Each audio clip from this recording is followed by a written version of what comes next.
Bonjour à tous, merci d'être venus si nombreux à la première rencontre de Photodoc 2018.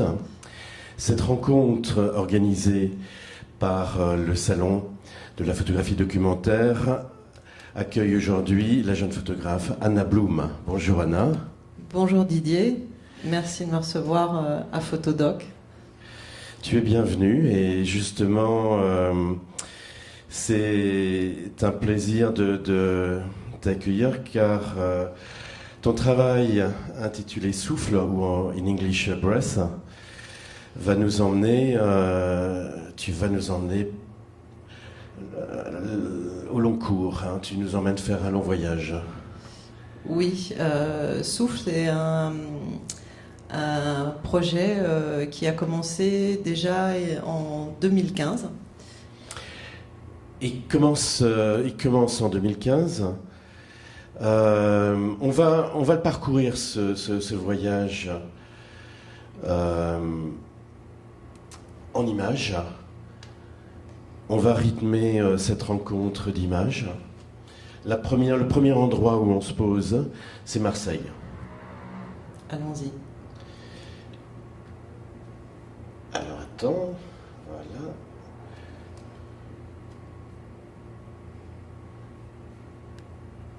Attends, voilà.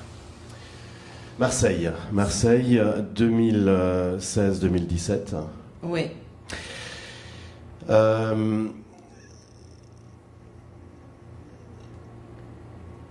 C'est un travail, c'est une résidence, c'est une première résidence artistique. Alors Marseille, c'est une première résidence artistique. Là, on est déjà en 2016. Donc ça commence, mais on est déjà un an après le début des prises de vue qui ont commencé en fait en 2015 sur Marseille. Je savais qu'il y avait quelque chose de très fort qui devait sortir. Voilà, les artistes travaillent souvent mieux, enfin en tout cas pour moi, assez bien en résidence, c'est-à-dire que c'est un peu comme un écrivain, un photographe, il a besoin de concentration, d'une concentration particulière pour travailler. Moi, il a fallu que je décide de me mettre en résidence. Je savais que c'était avec de l'eau. J'étais pas très sûre quand on commence une recherche, qu'elle soit artistique, photographique, littéraire. Parfois, le premier jet, c'est pas quelque chose qui est de l'ordre de l'intellectuel. C'est quelque chose qui doit sortir. Et donc, ce premier jet, cette page blanche, l'encre pour écrire, c'était l'eau. Alors, j'étais sûre d'une chose, c'est que c'était dans l'eau, avec l'eau. Et donc, j'avais prévu cette résidence près de l'eau, en fait, au départ, à l'origine, en Corse. Et puis, la résidence que j'avais prévue m'a été refusée. Et donc, tu t'es posé à Marseille. La résidence commence là-bas en 2015-2016. Qu'est-ce que tu as préparé pendant ces années de 2015 à 2016 ? Alors en fait, la première image a été la bonne en fait. Il y avait une telle urgence pour moi de rentrer dans ce projet que dès que je suis arrivée en résidence, j'avais coupé tous les liens qu'on maintient durant l'année habituellement avec son téléphone, son ordinateur, ses soucis et tout le reste. Tu t'es immergé donc déjà dans le projet. Voilà, c'est ça, absolument. Et la restitution, donc on voit sur cette image à Marseille l'affiche, donc c'est une restitution importante. Oui, c'est une restitution importante, c'est aussi une rencontre, c'est-à-dire qu'à partir du moment où j'ai fait cette première image, tout est devenu assez facilement à moi. Fluide, voilà, de plus en plus. Et donc d'autres images ont suivi ? Alors après Marseille, donc il y a eu la rencontre avec... Non, restons à Marseille, parce que plongeons-nous dans ce travail. Tu nous as dit... Alors fonctionner avec l'eau. Je suis arrivée dans cette résidence et j'avais besoin... Alors la photographie a ça de bien qu'elle a besoin de l'autre. Et souvent, elle a besoin de l'autre. Pas toujours, parce qu'il y a des gens qui travaillent sur des sujets qui n'ont pas de personnage. Moi, j'ai souvent besoin de l'autre pour rentrer dans mon jeu, et j'ai choisi un enfant pour faire la première image, parce que les enfants ont toujours ça de sympathique, qu'ils sont plus spontanés, ils posent moins de questions, et finalement j'avais besoin de cette spontanéité avec moi pour commencer ce projet. Donc la première image a initié la suite des autres images, et elle a préfiguré la rencontre. Je voudrais dire ce qui était une synchronicité en fait avec le galeriste qui était sur Marseille, puisqu'en fait il avait envahi des espaces abandonnés. C'est ça. On a une image effectivement de l'accrochage. On voit bien qu'on est dans un immeuble abandonné ou en travaux. Voilà, alors en fait, la rencontre avec la galerie L'Âme, c'est qu'au bout de 2 semaines de travail, isolée toute seule dans mon projet, je connaissais personne à Marseille, et je me suis souvenue de ce galeriste qui s'était installé à Marseille il y a une dizaine d'années, et je l'ai appelé pour prendre un café. Et il m'a invité dans cet espace qui était en face de la mer, et qui allait devenir les nouveaux quartiers de luxe de Marseille, en face du J1, qui est le port, le ponton d'où sont parties et arrivées toutes les migrations pendant des siècles à Marseille. Et d'un seul coup, en prenant ce café, sans aucune autre intention que de prendre un café avec lui, je me suis dit, mais c'est pas dans une galerie à Paris, c'est évidemment relié à ce que je suis en train de faire, c'est pas pour rien que je suis là. Et j'ai décidé de sortir mon téléphone de ma poche et de lui dire, regarde ce que je suis en train de faire. Et donc, décris-nous ce travail. On voit ces images, ce sont des portraits. Alors, ce sont des portraits, de personnes à qui je demande de me livrer leur souffle sous l'eau. C'est-à-dire, donc, ils s'immergent. C'est quoi le processus ? Alors, le protocole que j'ai mis en place, c'est qu'ils sont de l'autre côté de la surface. Alors, parfois, je dis que souffle, c'est un voyage de l'autre côté. C'est bien ça, on part dans un voyage, hein. Et chaque image est un voyage. Chaque image est un voyage. On m'a souvent dit, mais on ne les reconnaît pas. Mais il n'y a aucune personne qui délivre son souffle de la même manière. Ils sont tous absolument uniques. Ils ont tous porteurs d'une émotion très particulière qui est liée à l'expérience en fait qu'ils vont faire avec moi dans cette immersion, à travers cette immersion. On voit ici dans la restitution en intérieur, on devine sur cette image, je ne sais pas si vous avez de bons yeux, les noms des sujets, des personnes. C'est leur nom ? Ah, alors, non, ça n'est pas leur nom, puisqu'en fait, au début de ce projet, les choses sont arrivées de façon assez naturelle, c'est vraiment pas de l'art conceptuel, les choses arrivent très naturellement à moi, et il m'est apparu que il fallait que je leur demande de se renommer après cette expérience. C'est un voyage. Voilà. Un voyage initiatique. Peut-être oui, peut-être c'est un voyage initiatique, peut-être que c'est pour certains, parce que pour moi, il a pris une autre tournure, et je sais à quel point ce qu'on montre est pour l'autre ce qu'il est, et pour moi, ce qu'il est aussi. Donc, pour certains, ce sera un voyage initiatique. Pour moi, c'est un voyage qui s'est révélé au fur et à mesure et qui croise la route de mon histoire personnelle et familiale. On va y venir, mais là, le voyage photographique que tu demandes à chaque sujet, il est très court. Donc chaque personne va s'immerger dans l'eau. Oui. C'est l'eau de la mer, une piscine? Alors au départ, je voulais faire ça dans l'eau de mer, bien sûr, en sachant que l'eau de mer, on dit que ce sont les premières cellules de vie, se trouvent dans l'eau de mer. Il y avait pour moi dans l'eau de mer quelque chose de très essentiel, mais techniquement parlant, c'était juste pas possible. Donc je me suis rabattue sur la deuxième solution qui était la piscine. Mais ce voyage donc vers la surface, c'est à ce moment-là que tu fais la photo, hein. Donc c'est les sujets s'immergent, retiennent leur souffle. Qu'est-ce que tu dis à chaque sujet pour la prise de vue? Alors d'abord, je leur montre la route, parce que c'est une expérience qui va être vécue en fonction de chaque individu de façon très différente. Donc j'ai rien trouvé de mieux que de leur montrer comment je fais moi. Voilà. Et après... Alors, comment fais-tu?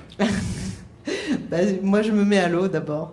Et puis, je les mets à ma place. C'est-à-dire que je les mets pour qu'ils voient comment je vais voir, quelque part. Et qu'ils puissent interagir avec moi en ayant vu ce que je vais voir. Et une fois que je l'ai fait, je pense que pour eux, c'est plus facile de rentrer dans l'expérience.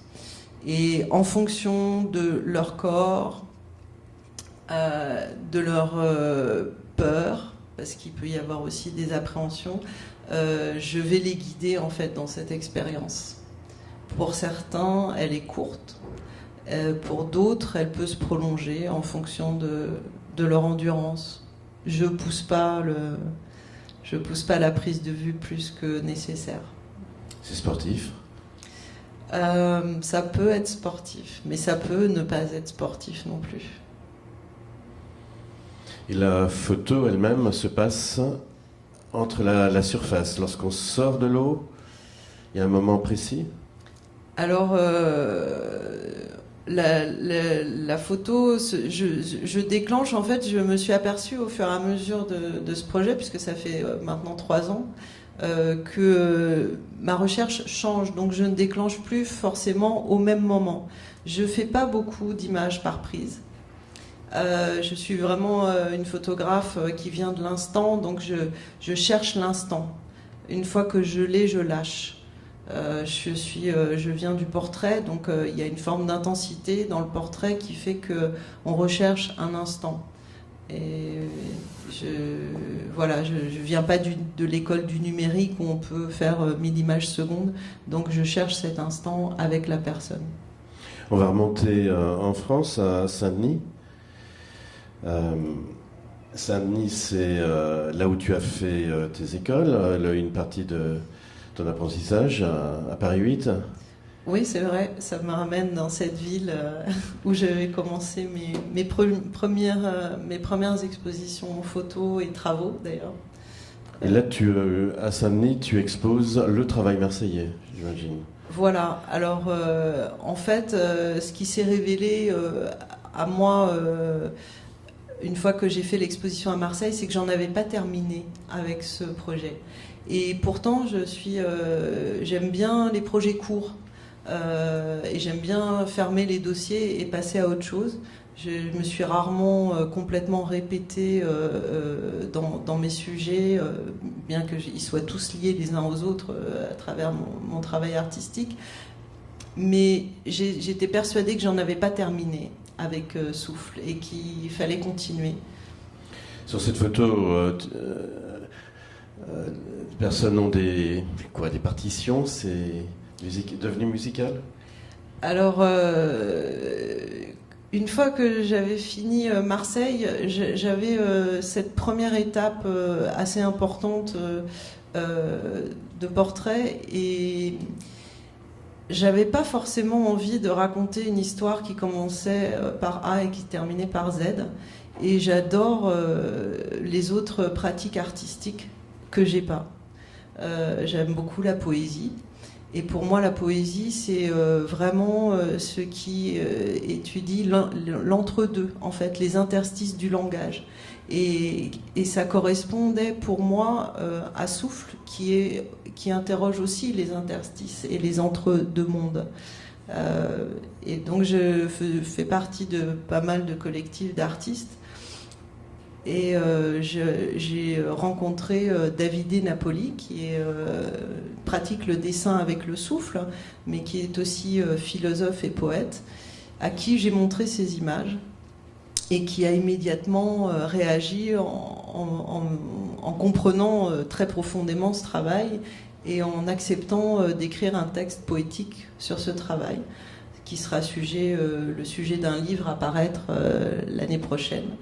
Et il a écrit un texte qui s'appelle Eau sourde.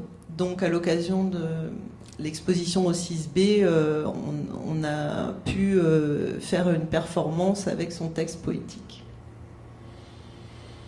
Le voyage se poursuit en Espagne, en Catalogne, à Cadaqués, l'année dernière. Alors, c'était quoi, septembre, et donc tu transportes le périple revient vers la Méditerranée, sous les auspices d'Ali. Et c'est la seconde étape de ce projet. Voilà, alors une fois que j'avais fermé ce premier volet marseillais, j'ai compris en fait que j'étais en train de faire quelque chose qui avait à voir avec mon histoire familiale, les exils et l'émigration de ma famille. Et que le voyage vient de Marseille, Paris, Cadaqués. Ce sont des voyages de ta famille. Alors non, ce ne sont pas directement les voyages de ma famille, parce que les voyages de ma famille sont beaucoup plus lointains, mais il m'est apparu que la résonance que j'avais avec le monde, dans ce que me révélaient ces portraits immergés, avait à voir avec ce cimetière aussi de la Méditerranée, et le fait que ces visions récurrentes et concomitantes à la façon dont je vibrais avec le monde à cette époque-là rentraient en résonance avec l'histoire de ma famille, et que du coup ce que je faisais, c'était de rouvrir en fait de façon que j'étais peut-être en train de créer un rituel pour rouvrir des passages qui avaient été bloqués par ces exils. Et donc il fallait que je reprenne la route. Oui, on voit sur... donc ce rituel, dans cette route, tu emmènes les premières images. Donc tu déplaces les Marseillais. Voilà, alors en fait j'ai décidé que c'était une route croisée entre... alors moi j'ai une formation d'historienne, donc j'appelle l'histoire pour nous parler du présent, bien sûr. J'ai décidé de croiser les deux routes, les routes de l'exil de ma famille avec mon nomadisme artistique comme un acte politique. Et que ces souffles devaient être vus d'une destination à une autre, et que je devais faire circuler en fait ces souffles à travers la planète. Donc j'ai amené les souffles de France à Cadaqués. On les voit immergés donc dans la baie du petit village.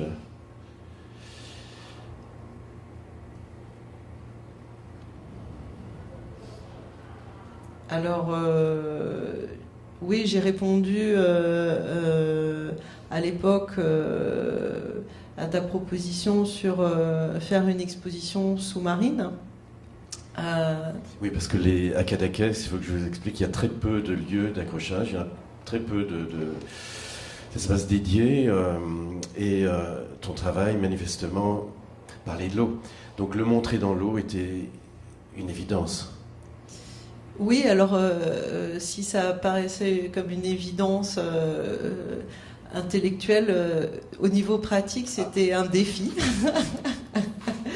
Mais un défi qui a fini par devenir très poétique parce que les œuvres se sont promenées au gré des vents, parce qu'elles se sont détachées à plusieurs occasions. Finalement, je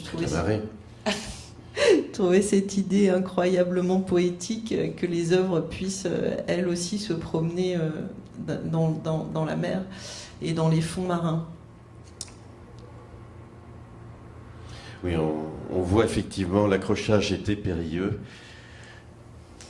Alors, l'accrochage était périlleux, mais il était aussi, il a révélé encore autre chose, c'est que au lieu de les mettre à la verticale, ce qui était prévu,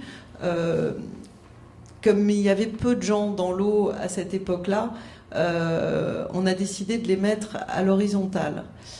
Sous l'eau mais à l'horizontale, et donc du coup elles ont commencé à se mettre à bouger d'une façon presque psychédélique, puisque les gens qui se promenaient le long de la promenade pouvaient les voir de la terre ferme, et en fixant un point sur une image, en fait elles se mettaient à s'animer. Et il faut voir que dans ces images il y a beaucoup de micro et de macro, et il faut relativement peu de mouvement pour que l'image se mette elle-même en mouvement. Oui, on voit sur cette petite animation la résonance entre le flux de l'eau et l'image elle-même, en fait. Oui. On pouvait aussi, je vais rajouter, bien sûr, plonger et s'immerger avec les images qui font 1 mètre carré, et du coup ça donne aussi une autre confrontation à l'image, de pouvoir voir l'image de façon horizontale et finalement très frontale. Donc c'était une expérience pour ceux qui ont bien voulu se mettre à l'eau, qui était pas dénuée d'intérêt. Le voyage, par contre, quitte la Méditerranée pour l'Inde. Alors là, tu vas dans les terres, en fait. Hein. Oui, alors la route continue. Alors dans le voyage, je m'arrête en Espagne, mais j'expose la France en Espagne, et après je rentre en résidence, c'est-à-dire que je vais emporter les souffles d'Espagne en Inde. Donc après le festival de Cadaqués, j'ai eu l'occasion de rester pour faire participer des gens sur place à cette expérience que j'ai amenée à Jaipur. Oui, on voit arriver les photos de Marseille ou de Cadaqués. Est-ce que tu as poursuivi des photos à Cadaqués ? Alors, les photos qui ont été prises à Cadaqués ont été exposées en Inde lors de 2 résidences. La première à Jaipur, dans le principal musée d'art contemporain de Jaipur, qui s'appelle Jaipur Kawa Kendra. J'espère que je prononce bien, qui est un monument d'architecture magnifique qu'on aimerait bien avoir en France. Et c'était une résidence avec de multiples artistes dans différentes disciplines artistiques.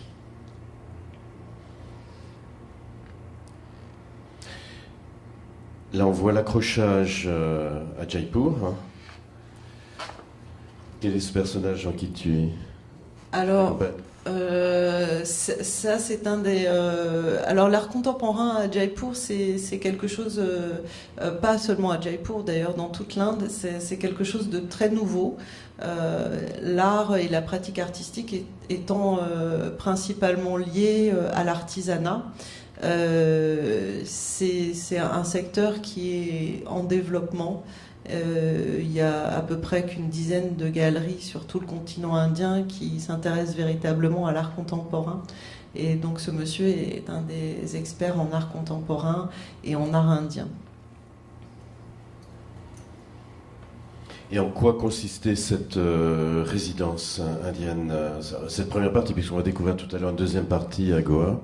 Alors, donc après cette exposition à Jaipur, je suis restée en résidence à Jaipur, donc j'espère qu'on pourra voir plus tard des images que j'ai faites à Jaipur, et puisque j'ai photographié des gens qui étaient sur Jaipur à cette occasion pendant la résidence. Voilà. Il y a à peu près une quinzaine de portraits qui résultent de cette expérience. Et à Goa, ce qui suit Jaipur? Alors, de Jaipur, en fait, je continue ma route à Goa, où j'expose à deux endroits, au palace Adil Shah, qui est le palace du gouverneur, qui est maintenant un lieu où se tiennent toutes les expositions d'art contemporain à Panjim, qui est la capitale de l'État de Goa. Voilà. Alors ça, c'est une installation qui a vraiment été très bien pensée par la commissaire d'exposition qui m'a invitée, qui s'appelle Lina Vincent Soonish, qui vient d'être élue meilleure commissaire d'exposition indienne cette année. Et qui a été conçu sur l'idée que c'était les souffles d'un voyage de l'autre côté. Donc c'est une œuvre qu'on peut voir de façon rétroéclairée d'un côté comme de l'autre. Ça fait à peu près 3,50 m par 3,50 m. Les proportions sont suffisamment importantes pour pouvoir rentrer dans cette expérience visuelle. Oui, on voit les images. Effectivement, attends, on va un peu loin. Oui, 3 mètres carrés. Hein. Donc chaque image toujours d'1 mètre carré. Voilà. Ce sont les mêmes images que tu as emmenées de Cadaqués en Inde, où elles ont été reproduites. Alors, en fait, la partie Adil Shah, j'ai exposé la pièce française.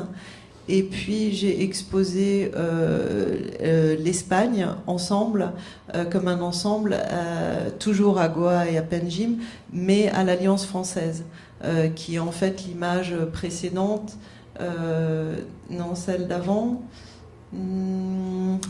celle où il y en a 3 alignées. On va y arriver. On va y arriver. Attends, les 3 alignées. Oui, voilà, celle-ci. Ouais.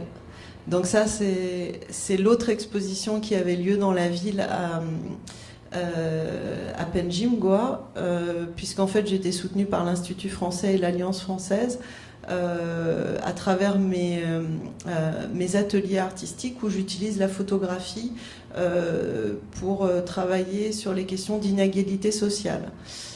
J'ai créé des ateliers qui s'appellent Frontières voisines, et dans ce cadre-là, je suis souvent invitée dans des festivals qui sont assez innovateurs et qui invitent des artistes à penser le monde de demain.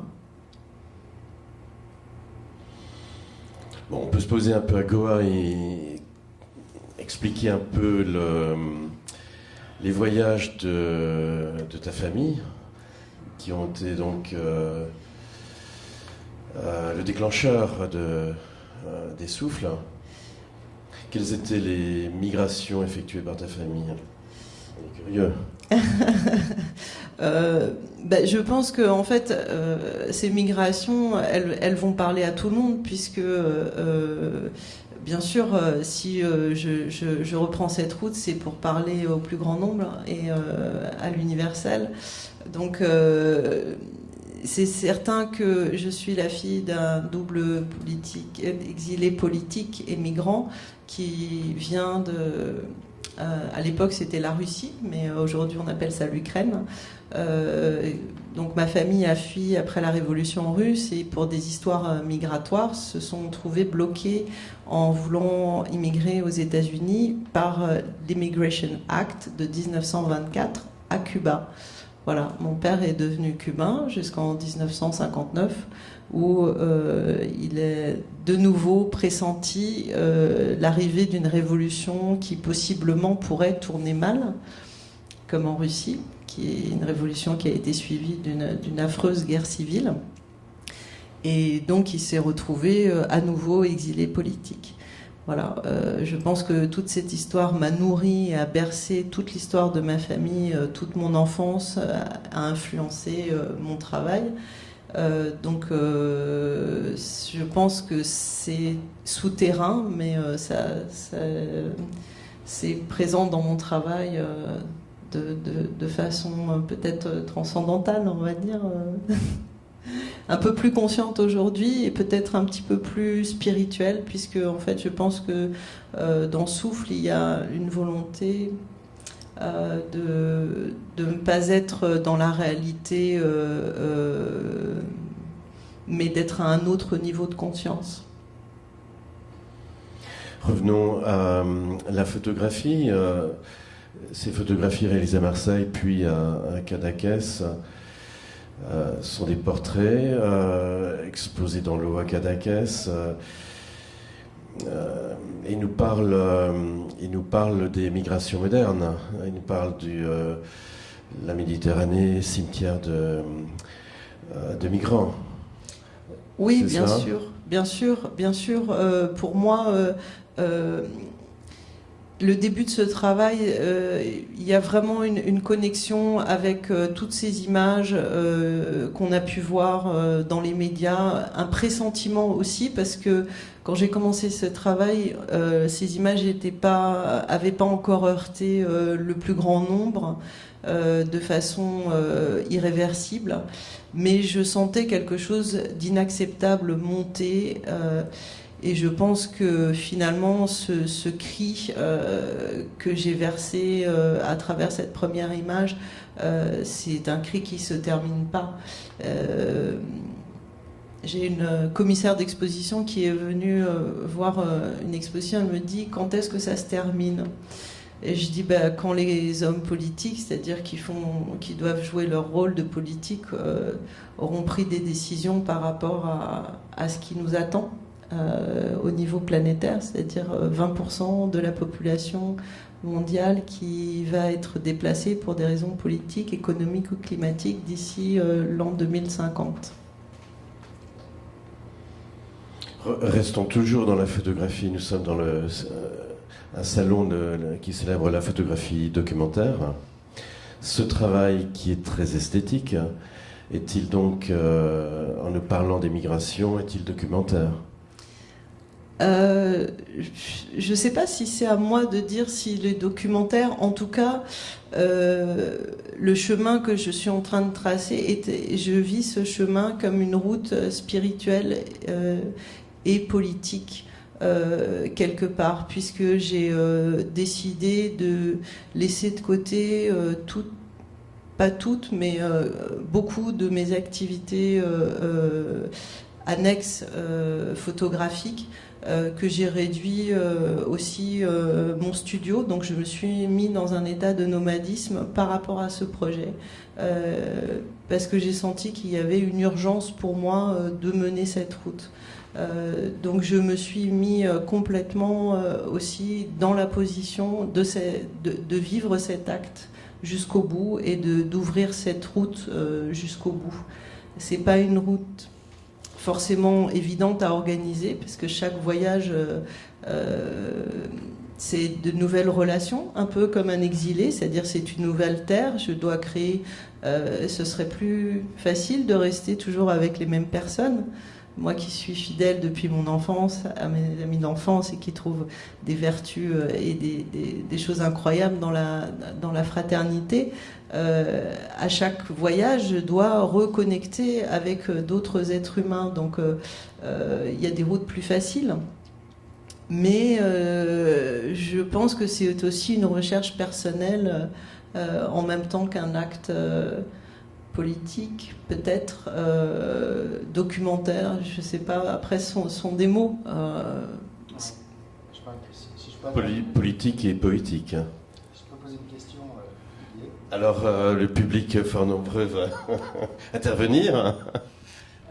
Parce que c'est une foire de photographie documentaire, mais qui revendique la transformation, prendre part à la transformation du monde.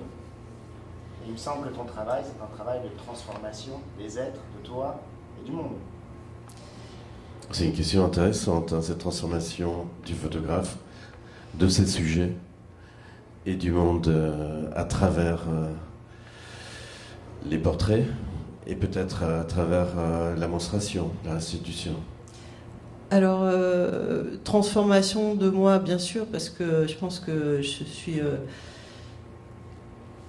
suis à chaque fois bouleversée par chaque portrait. Chacun de ces portraits ne sont pas des portraits comme ceux que je peux faire pour des portraits de commande. Je pense que c'est une connexion d'âme à âme avec chaque personne que je photographie. Alors, les émotions, je les ai jamais sur la prise de vue. Elles arrivent à moi quand je rentre en phase d'editing, où là, je me permets de revivre en fait la dimension de l'expérience. Et parfois, elles me mettent en larmes totalement. Certaines d'entre elles, elles me bouleversent. Je ne me fatigue d'aucune d'entre elles. Elles sont pour moi dans un espace-temps figé, comme la photographie peut figer un moment. Elles sont éternelles. Après, les êtres, je pense que ça les transforme parce que c'est expérientiel. Donc je ne pense pas qu'aucune des personnes qui est posée pour souffle en soit sortie comme s'ils étaient allés faire des courses au supermarché. Non mais excuse-moi, Anna, moi je suis très très ému.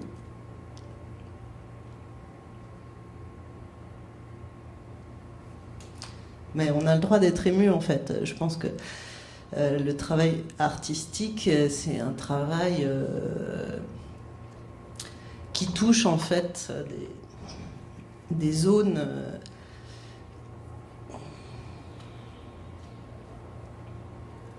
Merci de cette émotion.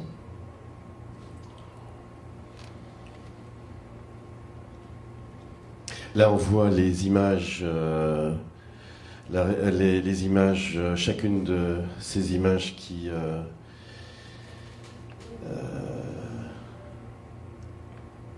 poursuivent, qui donnent toujours du souffle. Donc, lorsque chacune est devenue vivante, peut-être.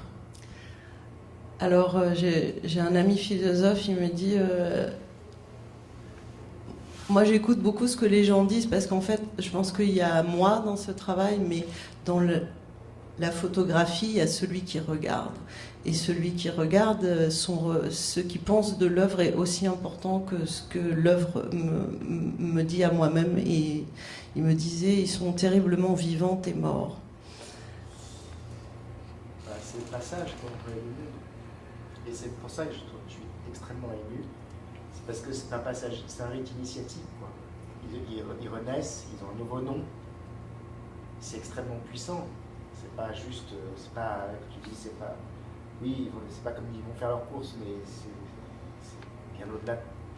C'est un moment, c'est quand même extrêmement puissant de renaître. Ce que tu leur proposes. Oui, oui. Et ça se voit, quoi. Oui, bien sûr. Sur ce passage initiatique, comme dit Valentin, lors de la prise de vue, ces prises de vue qu'on a vues tout à l'heure, elles peuvent être assez courtes, d'autres plus sportives. Alors, chaque individu est tellement différent. Moi, je mets un cadre, en fait. C'est un protocole, on va dire ça comme ça. Mais il n'y a absolument rien qui me dit comment ça va se passer à l'intérieur de ce cadre. Je peux absolument rien prévoir de ce qui va se passer avec chaque individu lors de cette expérience. Et oui, comme tu disais, Valentin, il y a une proposition de renaissance puisqu'ils se renomment et je leur demande d'intégrer la notion d'amour en se renommant puisque je leur demande de trouver un prénom que chaque portrait portera et un prénom qu'ils aiment. parce qu'il me semble que la notion d'amour, c'est important pour renaître. Ces images qui défilent sur l'écran peuvent venir d'Espagne ou de Marseille. Alors, je pense qu'il va falloir que je m'organise un petit peu sur les légendes. Est-ce que c'est important de savoir si cette photographie vient de Cadaqués ou de Marseille? Je pense qu'à la fin, ça touche à notre universalité, à notre condition première qui nous réunit, nous tous, chaque être humain. Donc, non, ça n'a pas d'importance.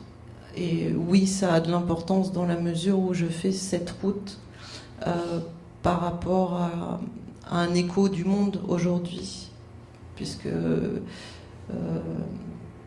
il y a ça dans l'acte que je pose de faire cette route. Je prépare la suite de la route pour l'année prochaine. Alors, la route nous emmène où? Alors la prochaine étape, le voyage. La prochaine étape où sera exposée les photos que vous voyez là, que je montre pour la première fois, qui sont certains faits en France, mais d'autres en Inde que je n'ai absolument pas montré jusqu'à présent, et en Espagne, seront exposés en Tunisie. Les photos indiennes sont à Goa ou à Jaipur, les deux? Les deux. En piscine alors, pour Jaipur? Pour les deux, en fait, j'ai pas trouvé d'autre solution que les piscines ou des bains naturels. Comme je disais, pour des raisons techniques, parce que la mer, ça bouge beaucoup. Et juste pour des raisons techniques, je suis à peu près 1/3 millième de seconde sur chaque image pour capturer ce que vous voyez, c'est-à-dire le micro et le macro. Le micro et le macro. Le micro et le macro. Alors, je ne sais pas si on le voit complètement à l'écran, mais chaque souffle qui va se libérer va se reformer sous l'eau sous forme de bulle, ou alors en éclatant sous forme d'ondes au niveau de la surface. Oui, sur celle-ci, on voit les bulles qui font un effet loupe, où on voit une image dans chaque bulle. Voilà, et il y a des images qui sont parfois qui alternent entre une précision absolument incroyable et parfois des choses plus vagues. En tout cas, il y a un mélange de... Je pense que je fais partie de ces gens qui connaissent la technique, mais qui ont tout oublié de la technique. Mais je pense qu'il y a tout ce que je sais faire techniquement est dans cette image. Mais ça n'est absolument pas important.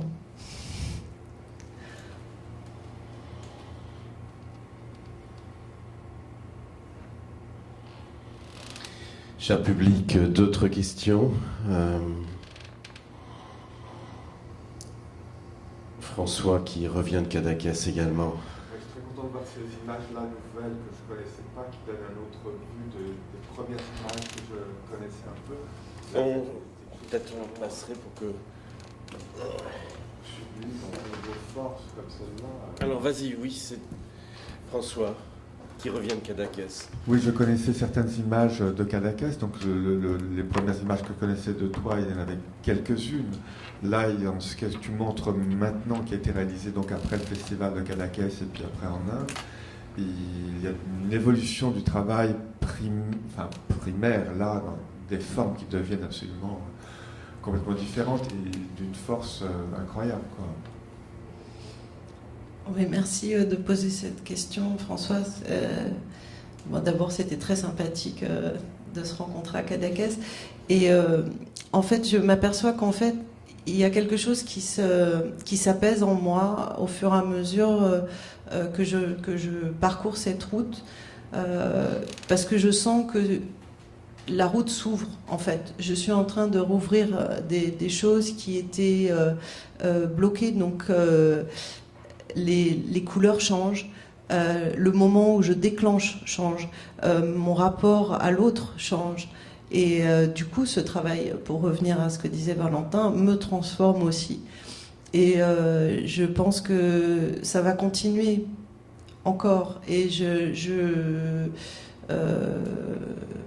j'en ai pas fini en fait. C'est ça que j'en ai toujours pas fini avec cette route.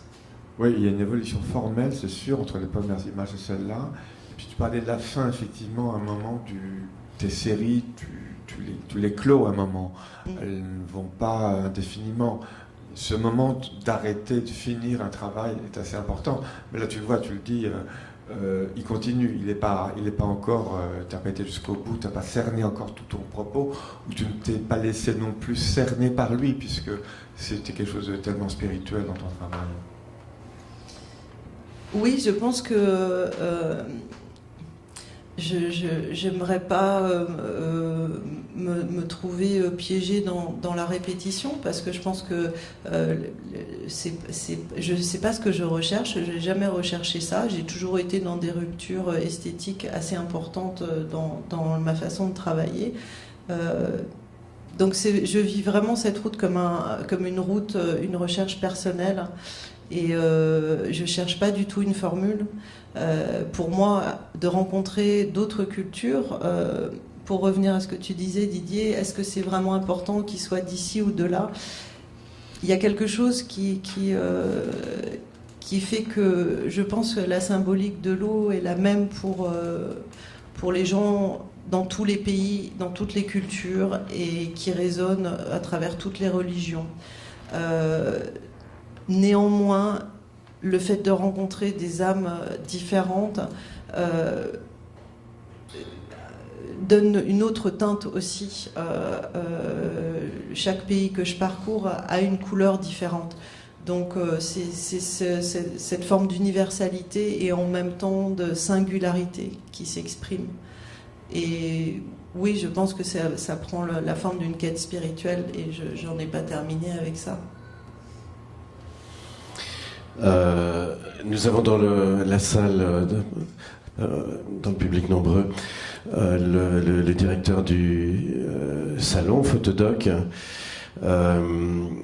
Charlotte Fleussot. Pourquoi inviter un travail assez esthétique, a priori, au sein d'un salon de la photographie documentaire, hein. Valentin, si vous voulez.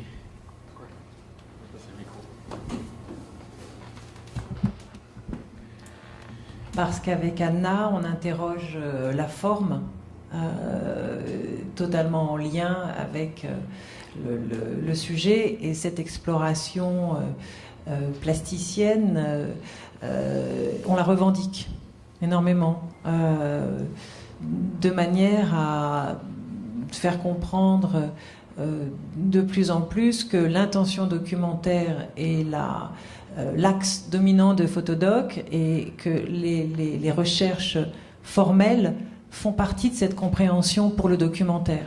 Donc Anna avait absolument sa place aujourd'hui.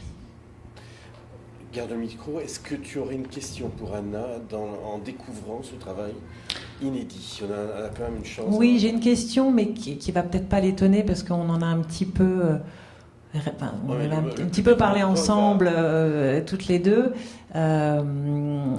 C'est que il y a une origine très intime, très personnelle dans cette recherche du souffle et de l'inondation liée à ta famille, et que tu rends universelle. Donc, je voulais savoir si ce lien du départ était toujours là. Oui, plus que jamais, en fait. Je pense que c'est vraiment la route croisée entre l'histoire de ma famille et toutes ces énergies qui sont bloquées. Comme je disais précédemment, en fait, j'ai l'impression que plus la route s'ouvre et je la rends possible, plus la recherche formelle et esthétique change. Et la prochaine étape, c'est en Tunisie, en juin, cette année. Mais je suis en train de préparer... la première étape qui va croiser la route de ma famille pour la Biennale de La Havane l'année prochaine. c'est très difficile à mettre en place. Je pense que ça va être très différent pour moi. Ce sera une étape très importante que de pouvoir rouvrir en fait cette voie. L'autre étape qui sera en Ukraine, ça paraît très, très loin et très difficile, mais je pense que symboliquement, en fait, quand j'aurai réussi à rouvrir ces deux voies, j'aurais probablement réparé quelque chose pour toute ma famille. Et au-delà de ma famille, je pense pour tous les... qui fera écho, bien sûr, à d'autres niveaux, à tous ceux qui sont des enfants et des petits-enfants de migrants, et que je donnerai un souffle d'espoir pour qu'on revisite la migration d'une autre façon. Voilà. Je suis très contente d'entendre cette réalité-là. Ben, merci de l'invitation, Charlotte. Je suis très contente d'être à Photodoc. Et, je pense que effectivement aujourd'hui, il y a beaucoup de gens qui parlent du monde d'une autre façon que de façon directe avec le photoreportage, qui est une forme très courageuse d'expression aussi photographique, mais il y a aussi d'autres façons de faire résonance avec le monde et l'univers dans lequel on vit. Super, merci. Peut-être dernière question sur la restitution à Cadaqués. Est-ce que c'est important de ramener dans les eaux qui ont vu se créer les images, les souffles? Alors, c'est vrai qu'on m'a interrogé sur venir faire une restitution des souffles à Cadaqués. Alors, je pense que pourquoi pas, mais ce sera qu'une restitution partielle qui devra se mélanger avec l'Inde, je pense. Voilà. Et si ça se fait, ça se fera à cette condition-là, puisque l'idée, c'est vraiment le voyage, c'est pas, c'est que on communique d'âme à âme et pas juste qu'on se regarde toujours dans le miroir. Donc, faire une restitution, ce serait ne pas faire communiquer les souffles les uns entre eux, ce serait juste redonner à la personne son... Les âmes doivent communier ensemble. Oui, je pense qu'il y a quelque chose... j'ai un collectionneur qui a acheté une pièce et alors il a voulu acheter son portrait et je lui dis mais tu peux aussi acheter le portrait de quelqu'un d'autre. C'est difficile, mais parce qu'on est tous tentés par notre propre image. Mais je pense que ça va bien au-delà de ça. Très bien, merci. Ton nom lorsque tu as réalisé ton propre portrait? Alors oui, alors moi je suis par 2 fois dans la série. Et malheureusement, j'ai été très malade en Inde et je n'ai pas pu, pour des raisons médicales, être immergée. Donc je n'ai pas mon portrait fait en Inde. Mais c'est pas une idée qui est venue de moi en fait. C'est une idée qui est venue d'une personne que j'ai photographiée et qui m'a dit et toi. Voilà. Mais c'était pas spécialement voué. J'ai dit ben oui, bien sûr, pourquoi pas. puisque voilà. Et donc c'était aussi simple que ça. J'ai dit oui. J'ai dit on a inversé les rôles et puis j'ai passer ma caméra à cette personne. Et tu as nommé cette photo de quel prénom? Alors, comme je parais 2 fois, j'ai eu l'occasion de me renommer 2 fois. Tu es double, triple. Voilà. Donc je me suis renommée avec le même prénom que j'ai aujourd'hui, à l'exception que j'ai repris une histoire qu'on m'a racontée au milieu de cette expérience. Un ami juif m'a dit mais ça peut pas s'écrire A-N-A. Et je lui ai dit ah bon pourquoi? Et il me dit parce que ton père était juif. Alors j'ai dit ah oui et alors? Mon père était cubain donc il a écrit A-N-A à l'espagnol. Et il me dit oui mais en hébreu. Et alors les juifs ont cette tradition culturelle qu'ils aiment bien débattre de tout et notamment des mots. Et il me dit en hébreu le H c'est l'aspiration, c'est le souffle. Voilà. Et je me suis souvenue de cette histoire et donc je me suis renommée Anna, H-A-N-N-A-H. Voilà. Magnifique. Bien, on va te suivre, on va garder notre souffle. Merci beaucoup, Anna. Surtout gardez votre souffle et un petit peu, venez m'en offrir un petit peu sur ma route. Merci à toi, merci au public nombreux, merci au salon.